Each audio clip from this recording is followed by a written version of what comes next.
ಇದು ಚಪಾತಿಗೆ ಅನ್ನಕ್ಕೆ ಯಾವ ಥರ ಬೇಕಾದ ಸೈಡ್ ಡಿಶ್ ಆಗೂ ಚೆನ್ನಾಗಿರುತ್ತೆ. ನಮಸ್ತೆ, ಇವತ್ತು ಚಿಕನ್ ಸುಕ್ಕ ಮಾಡುವ. ಇವತ್ತು ನಾನಿಲ್ಲಿ ಬಟರ್, ಸ್ವಲ್ಪ ಎಣ್ಣೆ ಹಾಕ್ಕೊಂಡು ಸ್ವಲ್ಪ ಕರಿಬೇವಿನ ಸೊಪ್ಪು ಮತ್ತು ಜೀರಿಗೆ, ಸೋಂಪು, ಪಲಾವ್ ಎಲೆ ಸ್ವಲ್ಪ ಸ್ಟಾರ್ ಅನೀಸ್ ಒಂದೇ ಒಂದು, ಹಸಿಮೆಣ್ಸಿನ್ಕಾಯಿ, ಈರುಳ್ಳಿ ಮತ್ತು ಒಣಮೆಣ್ಸಿನ್ಕಾಯಿ ಹಾಕ್ಕೊಂಡು ಕರಿಬೇವಿನ ಸೊಪ್ಪು ಹಾಕ್ಕೊಂಡು ಮಿಕ್ಸ್ ಮಾಡ್ಕೊತಾ ಇದ್ದೀನಿ. ನೀಟಾಗಿ ಫ್ರೈ ಆದಮೇಲೆ ನಾನಿಲ್ಲಿ ಚಿಕನ್ನ ಫ್ರೈ ಮಾಡ್ಕೊತಾ ಇದ್ದೀನಿ. ಅದು ಫ್ರೈ ಆದಮೇಲೆ ನಾನಿಲ್ಲಿ garam masala, red chilli powder, ಅರಿಶಿಣ, ಖಾರದ ಪುಡಿ ಎಲ್ಲ ಒಂದು ಅರ್ಧ ಸ್ಪೂನ್ ಹಾಕ್ಕೊಂಡು ನೀರು ಹಾಕ್ಕೊತಾ ಇದ್ದೀನಿ.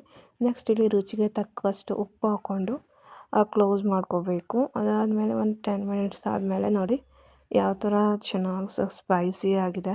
ಅದಾದಮೇಲೆ ಮೇಲುಗಡೆ ಸ್ವಲ್ಪ ಮೊಸರು ಹಾಕ್ಕೊಂಡು ತಿಂದರೆ ತುಂಬಾ ಚೆನ್ನಾಗಿರುತ್ತೆ, ಖಾರವಾಗಿ. ಮತ್ತು ಪೆಪ್ಪರ್ ಪೌಡರ್ ಕೂಡ ಹಾಕ್ಕೋಬೇಕು.